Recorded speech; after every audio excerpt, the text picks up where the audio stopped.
मुख्यमंत्री जयराम ठाकुर ने कहा कि इसका श्रेय प्रधानमंत्री नरेंद्र मोदी को जाता है, जिन्होंने शिवधाम परियोजना और 604 अन्य परियोजनाओं को मंजूरी प्रदान करने में राज्य का सहयोग किया, जो वन विभाग की मंजूरी के बिना शुरू नहीं हो पा रहे थे। उन्होंने कहा कि बहुमंजिला पार्किंग से शहर के लोगों व पर्यटकों को सुविधा होगी। उन्होंने कहा कि राज्य को वन विभाग की मंजूरी मिलते ही मंडी शहर में 27 करोड़ रुपए की लागत से अनाज मंडी का निर्माण किया जाएगा। उन्होंने कहा कि वित्त आयोग ने भी मंडी के ग्रीनफील्ड हवाई अड्डे के लिए 1000 करोड़ रुपए और कांगड़ा हवाई अड्डे के विस्तार के लिए 400 करोड़ रुपए की सिफारिश की है। मुख्यमंत्री ने कहा कि कांगनीधार में शिवधाम को 9.5 हेक्टेयर क्षेत्र में बनाया जाएगा और यह छोटी काशी मंडी आने वाले पर्यटकों के लिए मुख्य आकर्षण होंगे। मुख्यमंत्री ने कहा कि मंडी शहर में पिछले 3 वर्षों के दौरान 300 करोड़ रुपए की परियोजनाओं का कार्यान्वयन किया जा रहा है। उन्होंने कहा कि मंडी शहर के लिए 82 करोड़ 18 लाख रुपए की जल आपूर्ति योजना से शहर के 50,000 से ज्यादा लोगों को बेहतर जल आपूर्ति होगी। उन्होंने कहा कि शहर के लोगों को विक्टोरिया ब्रिज के पास 21 करोड़ रुपए का पुल समर्पित किया गया है। उन्होंने कहा कि एशियन विकास बैंक के सहयोग से मंडी शहर के सौंदर्यीकरण पर 40 करोड़ रुपए खर्च किए गए हैं। मुख्यमंत्री ने कहा कि वर्तमान सरकार ने अपने कार्यकाल के 3 वर्ष पूरे किए हैं और यह राज्य के लोगों की सक्रिय भागीदारी और सहयोग से संभव हुआ है। उन्होंने कहा कि नई चुनौतियों में नई जिम्मेदारियां भी आई हैं, लेकिन लोगों के सहयोग से हर चुनौती को अवसर में बदला गया है। उन्होंने कहा कि राज्य में भाजपा सरकार बनने के बाद पहली परीक्षा में ही भाजपा ने प्रदेश की सभी 4 लोकसभा सीटों पर भारी बहुमत से जीत हासिल की। उन्होंने कहा कि इस दौरान कोरोना महामारी सबसे बड़ी चुनौती थी। मुख्यमंत्री ने कहा कि पिछले कल विधानसभा में विपक्ष के नेता और कांग्रेस पार्टी के अन्य विधायकों का व्यवहार और आचरण अत्यंत निंदनीय है और राज्य की समृद्ध संस्कृति के विरुद्ध है। उन्होंने कहा कि इससे पता चलता है कि कांग्रेस पार्टी आज एक नेतृत्वहीन, दिशाहीन और मुद्दाविहीन पार्टी है।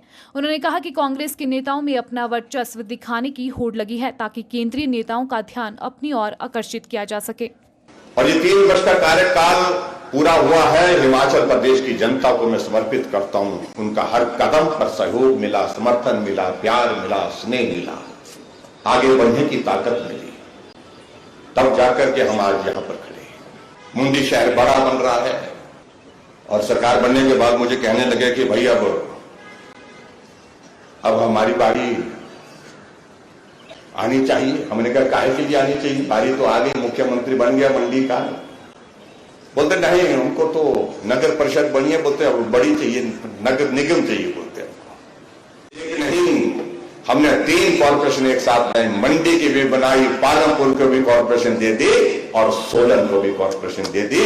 जहां कांग्रेस के लोगों ने 50 वर्षों से ज्यादा शासन करने के बाद 2 कॉर्पोरेशन बनाई, हमने 3 साल के इस कार्यकाल में 3 कॉर्पोरेशन बना दी। हिमाचल प्रदेश में 15 सालों से हिमाचल में पंचायत नहीं बनी और हमने अब की बार हिमाचल प्रदेश में 412 पंचायतें, नई पंचायतों का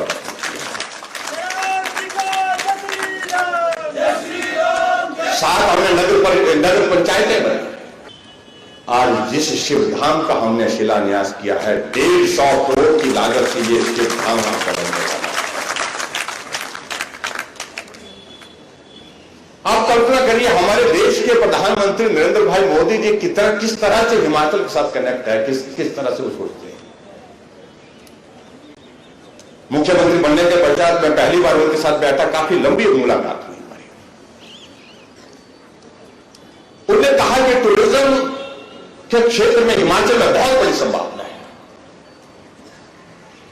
आप चीजों को सोचिए कैसे कर सकते हैं।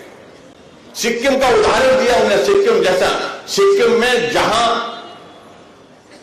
धर्म के हिसाब से कहें तो अलग अलग परिस्थितियां वहां की है, लेकिन उन्होंने वहां पर जो है रेप्लिका जो है 4 धाम की जो वहां पर जो बना करके तैयार की सिक्किम में, उन्होंने कहा कि उसको देखिए, उसको समझिए।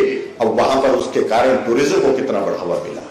हमने विधायकों की एक टीम भेजी वहां पर विजिट करने, अधिकारियों की टीम भेजी और सबसे बड़ी मजे की बात मुझे यही लगी, प्रधानमंत्री जी ने कहा कि जयराम देखो, आपका टूरिस्ट जो आता है दिल्ली से चलता है, दिल्ली तक अगर बाई एयर भी आता है, बाई ट्रेन आता है, लेकिन उसके बाद का सफर उसका जो है बाई रोड होता है। अगर हिमाचल में जाना है, चंडीगढ़ से आदमी चलता है, मनाली जाना है उसने घूमने के लिए, मुझसे पूछने लगे कि कितने घंटे का सफर। मैंने कहा कि ये तो 8-9 घंटे का सफर है, इसको बीच में कहां रोक सकते हैं। चंडीगढ़ से, दिल्ली से, चंडीगढ़ से होकर के मनाली जाना वाला टूरिस्ट बीच में कहां रुक सकता है? हमने कहा मंडी में कोई चीज ऐसी करो जिसके लिए वो टूरिस्ट वहां पर गाड़ी से उतरे और उतरने के बाद उस चीज को देखने के लिए वहां पर खड़ा हो और वहां पर जो है वो ठहरे, रुके, आते भी रुके, जाते भी रुके।